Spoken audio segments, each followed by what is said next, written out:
हाँ भाई, नमस्कार सभी को। स्वागत है आप सभी का पीजी फाउंडेशन क्लासेज के ऑनलाइन डिजिटल प्लेटफॉर्म पर। अपन आज सेमेस्टर फर्स्ट वाले टॉपिक्स में नया टॉपिक डिस्कस करने जा रहा हूँ आपसे, है ना। जो मैकेनिक्स ऑसिलेशन वाला पोर्शन है उसमें अपना नया चैप्टर है रिजिड बॉडी डायनामिक्स का, जो 11th क्लास में भी तुमने बहुत अच्छे से पढ़ा है उसको, और वो भी सेम चैप्टर है। वहाँ पे भी रिजिड बॉडी डायनामिक्स, दृढ़ पिंड गति की, है ना, moment of inertia, rigid body क्या होती है, ये सब चीज़ों के बारे में अपन डिस्कस करेंगे थोड़ा थोड़ा। देखो, तो अपना चैप्टर है रिजिड बॉडी डायनामिक्स भाई। तो देखना, अपना चैप्टर है, नया चैप्टर है रिजिड बॉडी डायनामिक्स।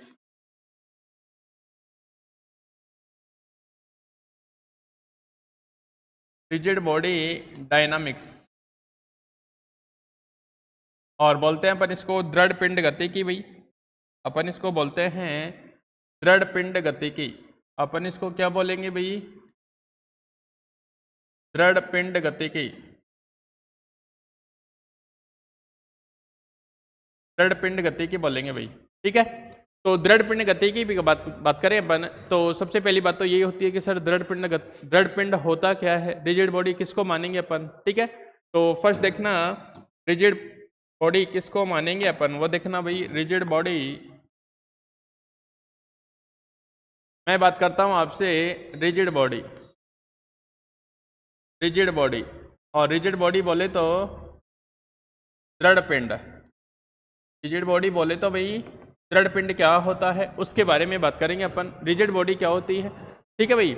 एक ऐसी बॉडी हो सकती है कि जिस पे अपन फोर्स लगाए, एक्सटर्नल फोर्स लगाएं, तो उसके जो इंटर मोलिकुलर जो डिस्टेंस है, उसके जो अंदर परमाणु एटम वगैरह है, उनका जो बीच में जो डिस्टेंस है, बाउंड लेंथ बोल सकते हो, उसके बीच का डिस्टेंस चेंज नहीं होना चाहिए, कहने का मतलब ये है। तो उसको अपन क्या बोलेंगे? रिजिड बॉडी बोलेंगे। क्या बोलेंगे अपन उसको? रिजिड बॉडी बोलेंगे, ठीक है। अगर आइडियली रूप से देखा जाए तो कोई भी बॉडी नेचर के अंदर रिजिड नहीं है, ठीक है, लेकिन फिर भी अपन कुछ जो बॉडी होती है उनको अपन रिजिड बॉडी मान के चलते हैं, ठीक है ना भाई। कुछ जो बॉडी होती है उनको अपन क्या करके चलते हैं? रिजिड मान के चलते हैं। तो लिख लो भाई, इसमें लिखो, है ना, लिख लो, मैं बोलता हूँ आपको, है ना, ठीक है। लिखो, किसी पिंड पर बाह्य बल लगाने पर, किसी पिंड पर बाह्य बल लगाने पर यदि उसके परमाणुओं के मध्य दूरी में कोई परिवर्तन नहीं होता है, यदि किसी पिंड पर बाह्य बल लगाने पर, यदि किसी पिंड पर बाह्य बल लगाने पर उसके परमाणु के मध्य की दूरी में कोई परिवर्तन नहीं होता है, ठीक है भाई। लिख लो, यदि किसी पिंड पर, यदि किसी पिंड पर बाह्य बल लगाने पर, बाह्य बल लगाने पर, बाह्य बल लगाने पर उसके परमाणु या अंतर मॉलिक्यूल, है ना, उसके परमाणु के मध्य दूरी, परमाणु के मध्य दूरी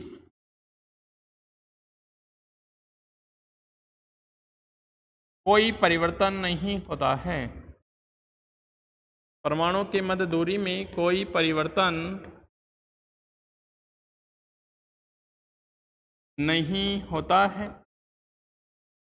कोई परिवर्तन नहीं होता है, तो उसे दृढ़ पिंड कहते हैं। तो उसे अपन क्या बोलेंगे भाई? दृढ़ पिंड। तो उसे दृढ़ पिंड कहते हैं।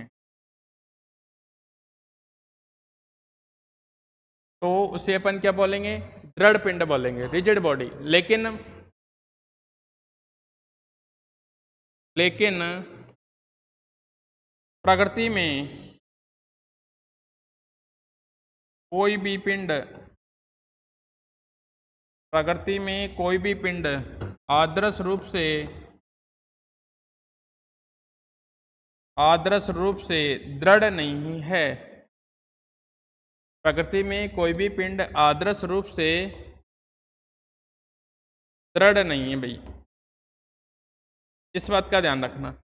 आइडियल रूप से क्या नहीं है? कोई भी रिजिड बॉडी नहीं है, पर मान लेते हैं कि कुछ बॉडी जो क्या है वो रिजिड है, ठीक है। देखो, रोटेशनल मोशन की बात करता हूँ मैं आपसे। घूर्णन गति क्या होती है, ठीक है। घूर्णन गति समझना भाई थोड़ा सा। घूर्णन गति, यहाँ मैंने बात की आपसे घूर्णन गति की, ठीक है।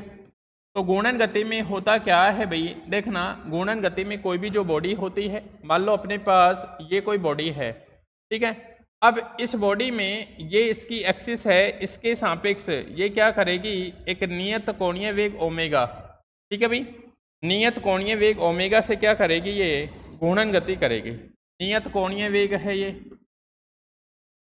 नियत कोणीय वेग, ये क्या है भाई, नियत कोणीय वेग है। अब ये बॉडी है, इसमें बहुत से पार्टिकल हो सकते हैं, बहुत से एटम मॉलिक्यूल हो सकते हैं, जिनका मास अपन डिफरेंट डिफरेंट मान सकते हैं। तो यहाँ से मान लो किसी का मास m1 है तो वो r1 डिस्टेंस पे है, यहाँ से कोई क्या है m2 है तो r2, और mn मान सकते हैं कि ये क्या है rn डिस्टेंस पे है। अब सुनो मेरी बातें, ये तो ओमेगा से ये बॉडी तो घूम रही है, लेकिन अगर मैं इन सब पार्टिकल का क्या देखूं, लीनियर वेलोसिटी देखूं, linear velocity v equal to कितना होता है बताओ, ओमेगा r, तो v समानुपाती होता है r के लिए क्या हो जाएगा, v समानुपाती r के, v समानुपाती क्या हो जाएगा r। लेकिन जैसे जैसे डिस्टेंस दूर जाऊंगा तो पार्टिकल जो मुख्य अक्ष से है ना, ये इसकी प्रिंसिपल एक्सिस है या गुणन अक्ष बोल सकते हो, ये क्या है इसकी गुणन अक्ष है, ये क्या है भाई इसकी गुणन अक्ष है। अगर ये इसकी गुणन अक्ष है तो इसके सापेक्ष तो ये बॉडी है ओमेगा नियत कोणीय वेग से घूम रही है, लेकिन जो ये पार्टिकल है इनकी आर अलग अलग है बॉडी के अंदर, आर क्या है गुणन अक्ष से दूरी है, वो क्या है अलग अलग है, तो इनका जो रेखीय वेग होगा वो क्या होगा अलग अलग होगा। इनका रेखीय वेग क्या होगा भाई, अलग अलग होगा, इनका रेखीय वेग क्या होगा अलग अलग होगा, ठीक है। जिसके कारण जो पार्टिकल इस एक्सिस के पास है उनका रेखीय वेग कम, जो एक्सिस से दूर होगा उनका रेखीय वेग ज्यादा। अगर एग्जांपल की बात करूं ऐसी रोटेशन मोशन की, तो पंखे की जो गति होती है वो इस टाइप की होती है, ठीक है भाई। पंखे की गति, पंखे का जो रोटेशन मोशन होता है घूर्णन गति होती है वो इस टाइप से।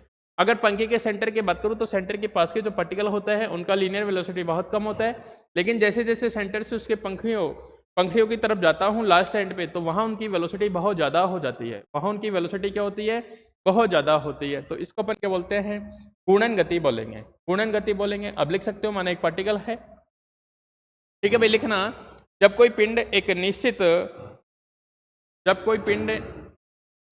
अक्ष के चारों ओर नियत कोणीय वेग ओमेगा, जब कोई पिंड एक निश्चित अक्ष के चारों ओर, देखना भाई इसमें, जब कोई पिंड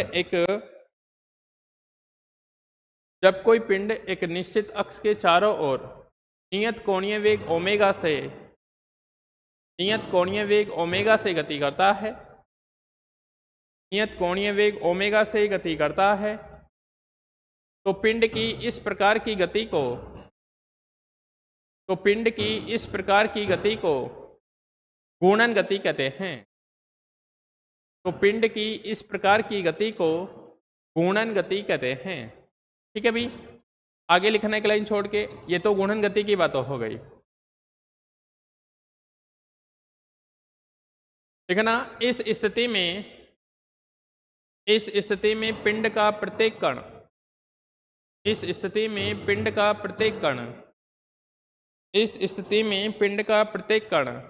नियत कोणीय वेग ओमेगा, ना भाई इस स्थिति में पिंड का प्रत्येक कण नियत कोणीय वेग ओमेगा, इस स्थिति में पिंड का प्रत्येक कण नियत कोणीय वेग ओमेगा से गुणन गति करता है, नियत कोणीय वेग ओमेगा से गुणन गति करता है, नियत कोणीय वेग ओमेगा से गुणन गति करता है। लेकिन जैसे जैसे गुणन अक्ष से दूरी का मान बढ़ता है, लेकिन जैसे जैसे गुणन अक्ष दूरी का मान बढ़ता है तो कणों का रेखीय वेग,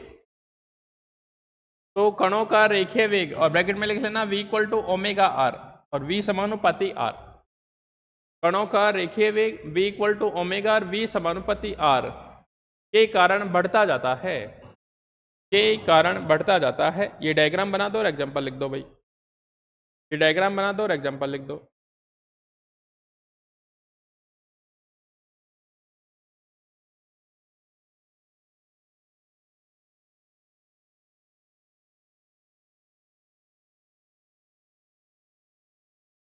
चलें आगे।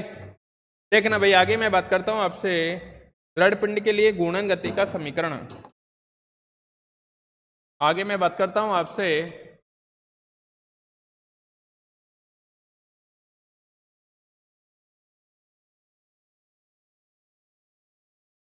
दृढ़ पिंड के लिए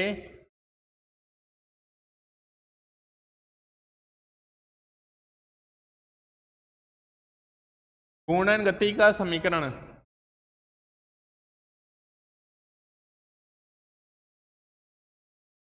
दृढ़ पिंड के लिए गुणन गति का समीकरण। दृढ़ पिंड के लिए गुणन गति का समीकरण लिखना भैया हेडिंग।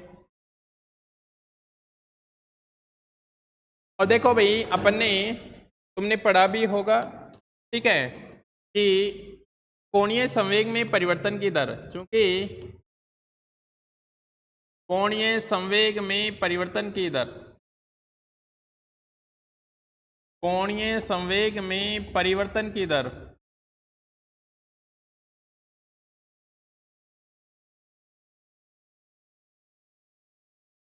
कोणीय संवेग में परिवर्तन की दर आरोपित बाह्य बलागुण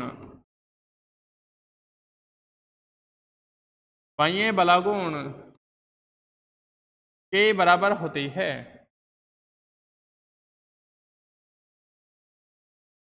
बाह्य बलागुण के बराबर होती है।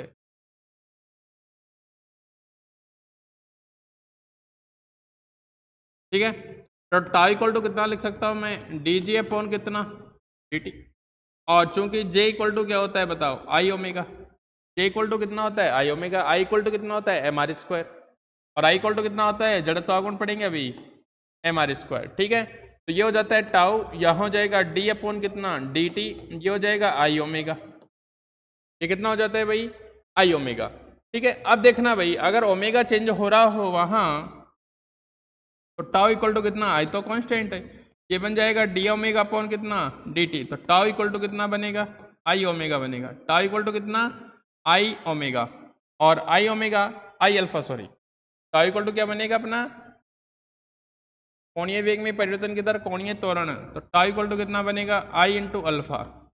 आई इंटू कितना बनेगा, अल्फा, जहां अल्फा इक्वल टू कितना है, D omega upon D T. Alpha कितना है भाई, D omega upon D T. इसी को अपन क्या बोलते हैं, गुणन गति का समीकरण बोलते हैं। जैसे वहां एफ बराबर एम ए पढ़ते थे, गुणन गति का समीकरण बोलते हैं भाई, गुणन गति का समीकरण बोलते हैं इसको। अपन क्या बोलेंगे इसको, गुणन गति का समीकरण बोलेंगे। ठीक है, अगर मान लो बाह्य बलागुण 0 हो जाए, यदि टाई इक्वल टू कितना हो जाए, 0, तो यहाँ कितना बनेगा बताओ, आई इंटू अल्फा 0, आई इंटू अल्फा 0, अल्फा कितना बन जाएगा, 0। और अल्फा कितना था, अल्फा था कितना, डी ओमेगा अपॉन कितना, डी टी बराबर 0। तो ओमेगा इक्वल टू क्या बनेगा, नियत बनेगा। ओमेगा इक्वल टू क्या बनेगा, नियत बनेगा। ठीक है, ओमेगा इक्वल टू क्या बनेगा भाई, नियत बनेगा। ओमेगा इक्वल टू क्या बनेगा, नियत बनेगा। ठीक है, लिख दो इसको।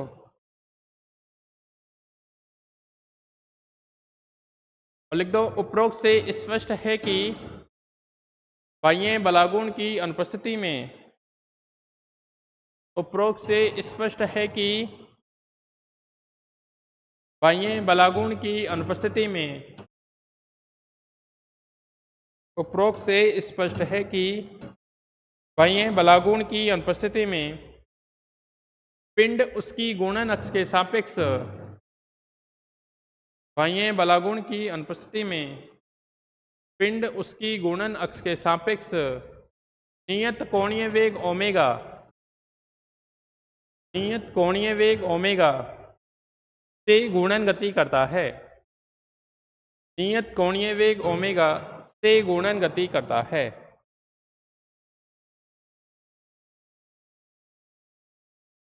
ठीक है भाई, चलते हैं नेक्स्ट टॉपिक की तरफ। अगला टॉपिक, जड़त्वीय आघूर्ण तथा जड़त्वीय नियतांक, मोमेंट ऑफ इनर्शिया,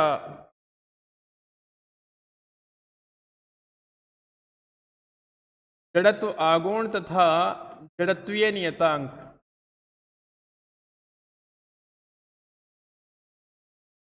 अच्छा टॉपिक है भाई, एग्जाम में आता है। जड़त्व आघूर्ण तथा जड़त्वीय नियतांक।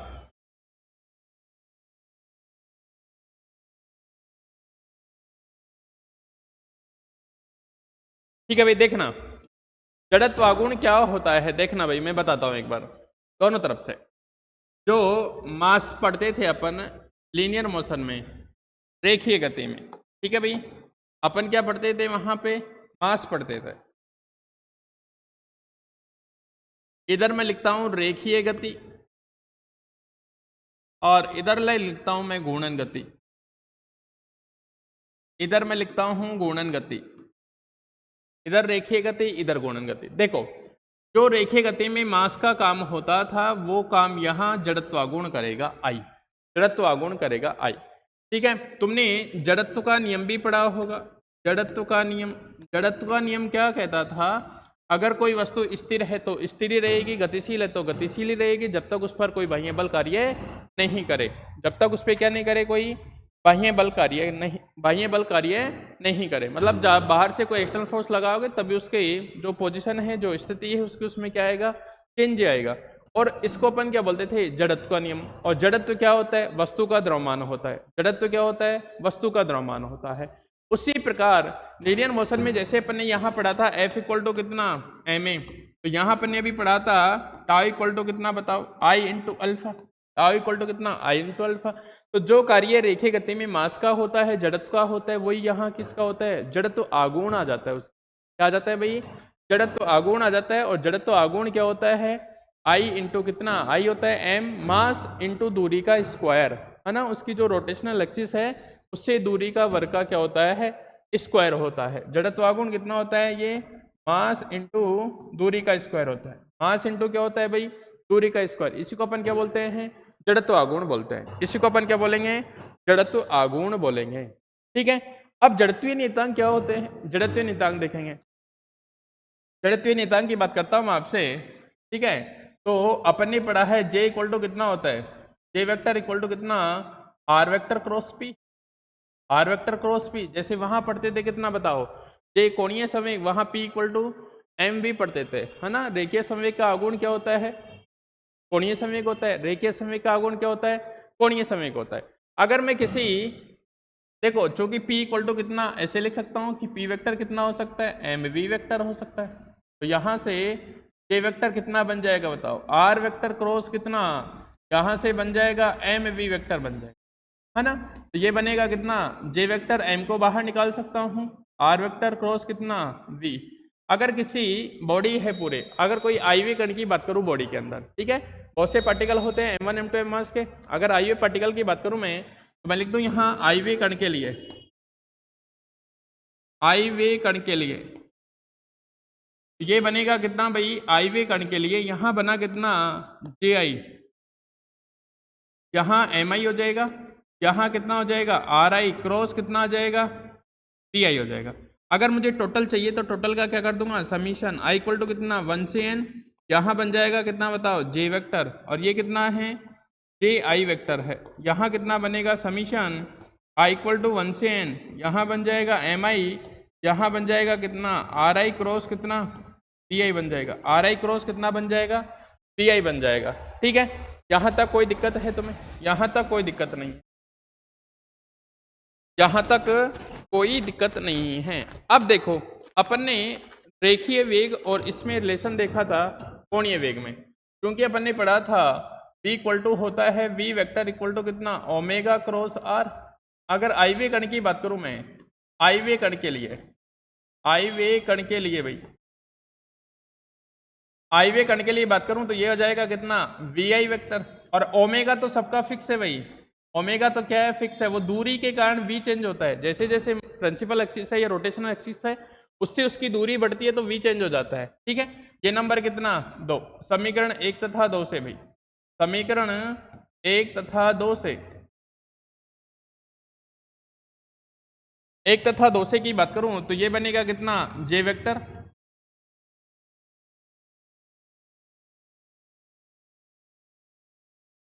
यहाँ बनेगा अपना कितना, समीशन I इक्वल टू 1 से n Mi, और ये बनेगा कितना, Ri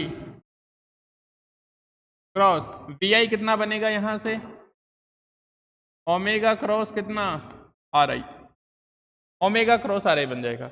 अब ए क्रॉस बी क्रॉस सी का मैंने तुमको पढ़ाया था, अगर ऐसे हो तीन वेक्टर, ए वेक्टर क्रॉस कितना बी वेक्टर क्रॉस कितना सी, तो बैक माइनस कैप से खोलते हैं इसको भाई, बैक माइनस किससे,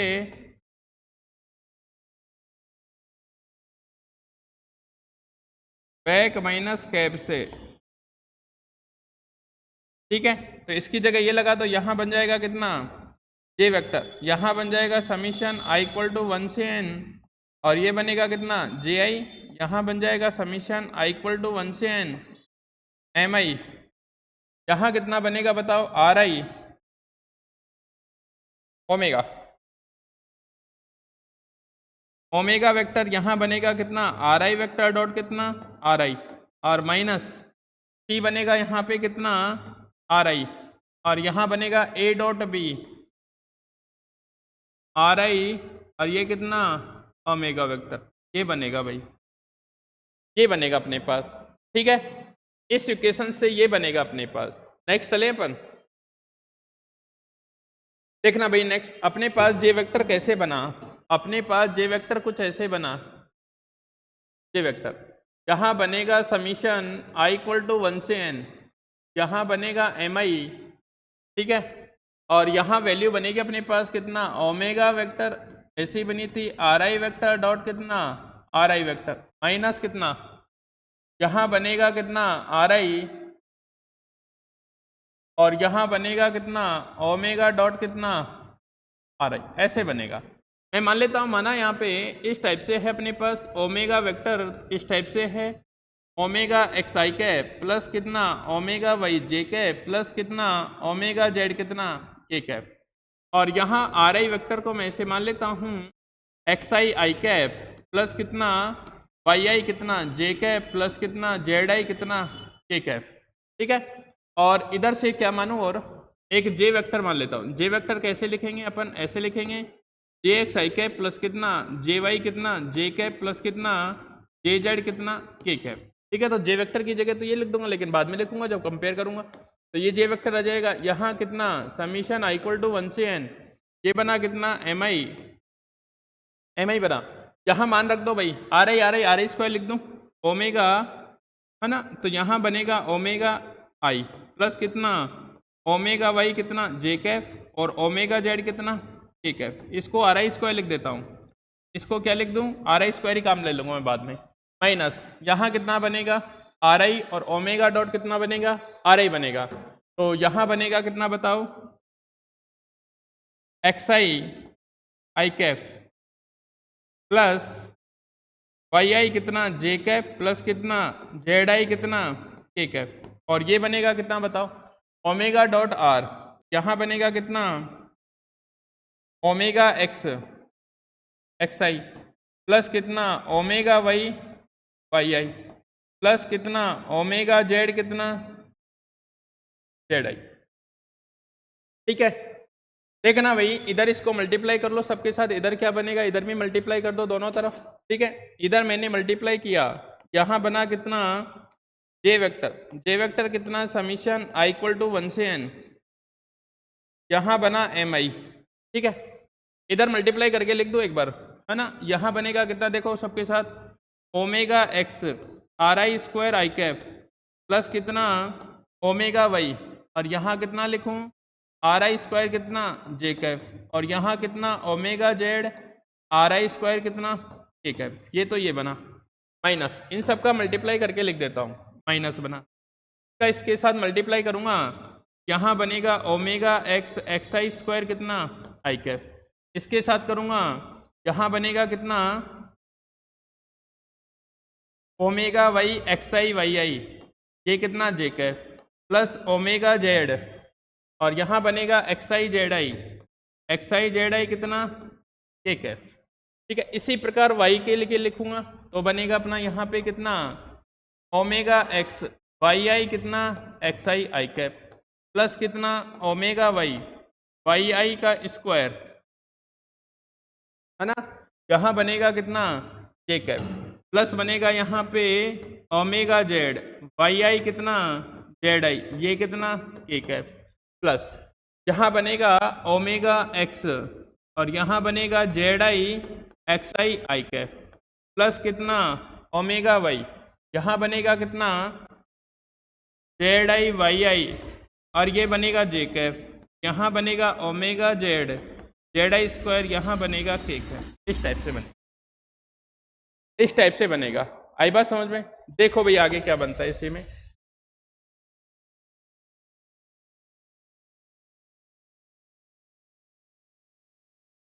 इसी में देखना अपना क्या बनता है, यहाँ से बनेगा जे वेक्टर, जे वेक्टर बनेगा यहाँ से समीशन आई इक्वल टू 1 से n, यहाँ बना एम आई बना, आई वाला एक साथ लिख लो, बाकी वाला एक साथ लिख दो, ठीक है। तो इधर आई कैप है और इधर आई कैप है और इधर आई कैप है, ये तीनों इसके साथ लिख देता हूँ। यहाँ बना यहाँ से ओमेगा एक्स फर्स्ट वाले से बाहर आ जाएगा, यहाँ बनेगा आर आई स्क्वायर माइनस कितना एक्स आई स्क्वायर, ठीक है, ये हो गया। इसके बाद सेकंड वाली टर्म क्या आएगी बताओ, ओमेगा वाई,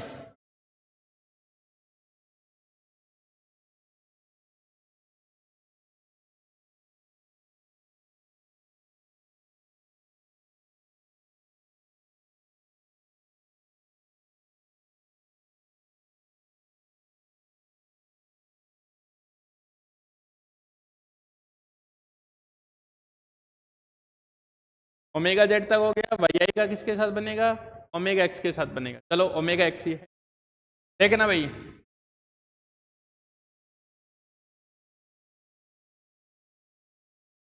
यहाँ बनेगा उसके बाद कितना बनेगा वाई, एक बार देखना भाई, वाई आई एक्स आई बन गया है तो ये है, ये वाला आएगा, ठीक है। ये आई कैप के साथ आ गया, आई कैप के साथ आ गया, जे कैप के साथ क्या आएगा इसमें, जे कैप के साथ ये वाला आएगा, ठीक है। तो इसको लिखा आई कैप के साथ ही लिख दूं मैं, तो आई कैप के साथ ही लिख दूं, ये आई कैप के साथ लिख दिया, ठीक है। इसमें फिर जो भी बाकी टर्म है इसके साथ आएगी, ये आई कैप की, आई कैप के साथ वो आएगा, है ना। तो यहाँ आगे टर्म ये बनेगी, यहाँ बनेगा ओमेगा वाई एक्स आई कितना वाई आई, ये कितना जे कैप, ठीक है। एक तो ये टर्म लिख दी मैंने, इसके साथ ये लिख दिया, ये वाली लिख दी पहले, ठीक है। और माइनस कितना बनेगा बताओ, ये कैप में कितना ओमेगा जेड और यहाँ बनेगा कितना एक्स आई जेड आई और ये कितना के कैप। एक टर्म तो ये बनी भाई, एक टर्म तो ये बनी, ठीक है। मैंने पहले ये वाली टर्म लिखी, फिर उसके बाद ये वाली लिखी, मतलब ये वाली, और उसके बाद जेड वाली लिख दी, ठीक है। मतलब एक्स एक्स वाला एक्स वाई जेड इस टाइप से लिख रहा हूँ मैं। इसके बाद दूसरी लिखूंगा, तो दूसरी कैसे लिखूंगा बताओ, इधर कौन सी आएगी, अब आएगी ये वाली टर्म ओमेगा एक्स आई कैप वाली, तो आई कैप वाली कितनी आएगी बताओ, ओमेगा एक्स और यहाँ आएगा कितना वाई आई और ये कितना आएगा बताओ एक्स आई, वाई आई कितना आएगा एक्स आई माइनस कितना आई कैप, माइनस कितना आएगा बताओ आई कैप आएगा, ये अंदर माइनस जाएगा तो माइनस हो जाएगा भाई, ठीक है। इसके बाद प्लस, प्लस वाली टर्म कौन सी आएगी, यहाँ से आएगी ये ओमेगा वाई तो कॉमन है और यहाँ कितना बनेगा आर आई स्क्वायर माइनस कितना वाई आई स्क्वायर, माइनस का कितना बनेगा वाई आई स्क्वायर और ये कितना बताओ जे कैप, और माइनस कितना यहाँ पे ओमेगा जेड और यहाँ जाएगा कितना वाई आई जेड आई और ये कितना कैप, ये वाली टर्म आ जाएगी। इसके बाद तीसरी लिखता हूँ मैं, ये प्लस में है, ठीक है। इसके बाद तीसरी लिखता हूँ मैं यहाँ पे माइनस, यहाँ लिखूंगा ओमेगा एक्स और ये कितना बताओ जेड आई एक्स आई, ये कितना आई कैप माइनस कितना ओमेगा वाई और यहाँ कितना आएगा बताओ जेड आई वाई आई, ये कितना जे कैप, प्लस में आएगा यहाँ पे देखो ये वाली टर्म आ जाएगी, फिर ओमेगा जेड तो इधर और यहाँ कितना आर आई स्क्वायर माइनस कितना जेड आई स्क्वायर और ये कितना के कैप, ये ऐसे आएगा, ये ऐसे आएगा। इस टाइप से अपनी सारी टर्म बनेगी इसमें, ठीक है। तो पहले आई कैप के लिए ये, फिर वाई वाला, फिर जेड वाला, फिर एक्स वाला, वाई वाला, जेड वाला, फिर एक्स वाला, वाई वाला, जेड वाला, ठीक है। मतलब omega x omega Y omega z, उसका i j k, omega x omega Y omega z, omega x omega Y omega z i j k, इस टाइप से लिखना है आपको, ठीक है। आगे चलते हैं अपन इसी में, देखना आगे क्या बनेगा भाई,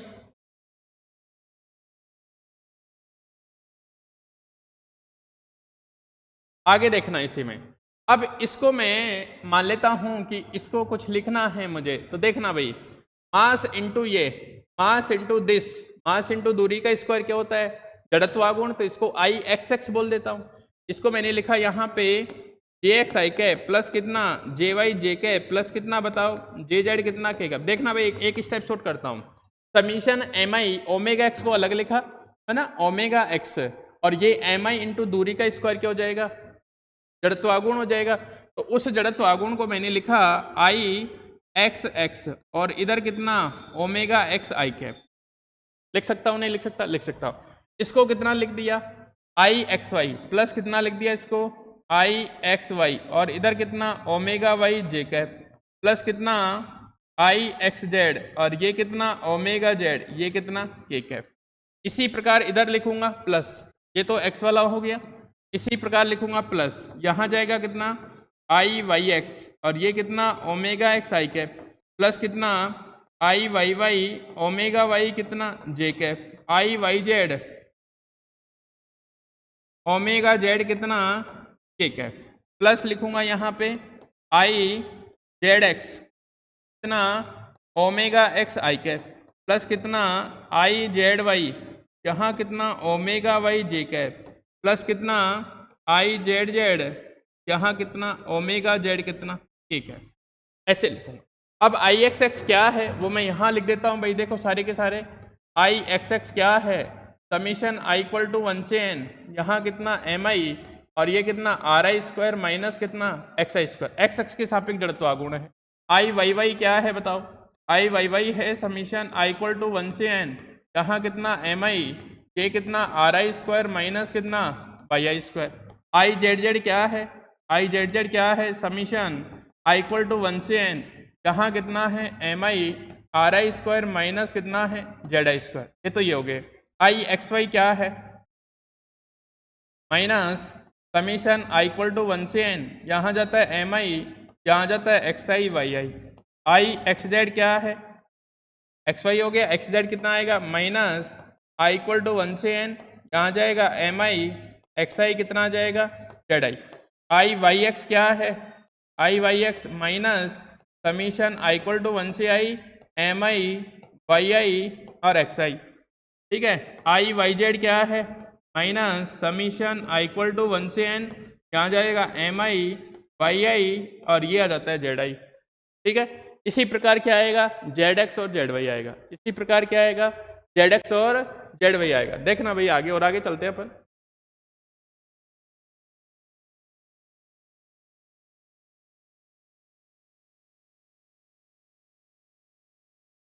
देखना आगे इसमें लिखता हूँ, यहाँ आएगा आगे कितना आई जेड एक्स माइनस कितना समीशन आई इक्वल टू 1 से n, यहाँ जाएगा एम आई जेड आई कितना एक्स आई और आई कितना आएगा बताओ जेड वाई, यहाँ आएगा माइनस आई इक्वल टू 1 से n, यहाँ आता है M I Y I Z I Y I sorry.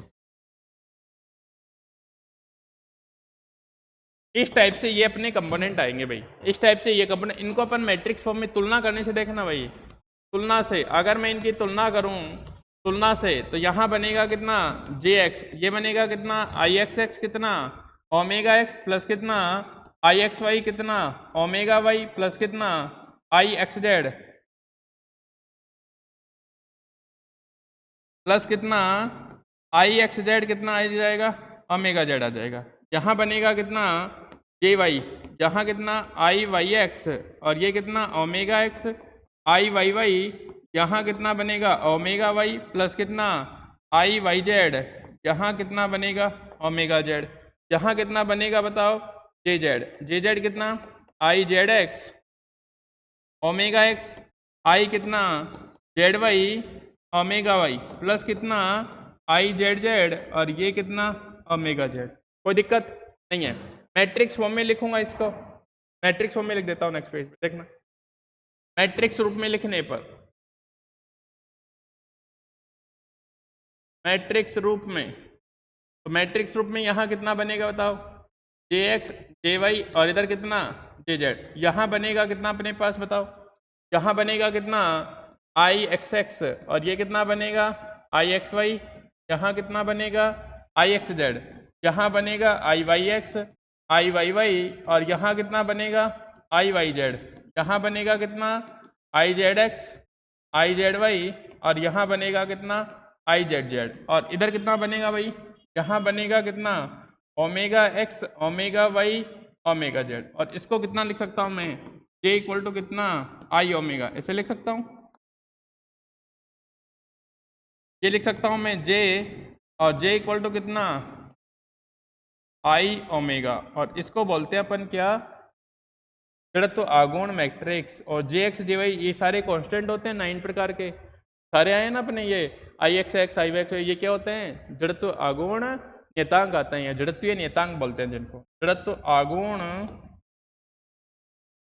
Matrix. ठीक है भाई, ये जड़त्व आघूर्ण मैट्रिक्स थे। यहाँ से क्वेश्चन पूछा भी जाता है कि जड़त्वीय नियतांक क्या है, जड़त्व आघूर्ण मैट्रिक्स के बारे में बताइए। ठीक है भाई, तो आज के लिए इतना ही करते हैं, बाकी बातें बाद में करते हैं। ठीक है भाई, ओके, थैंक यू भाई।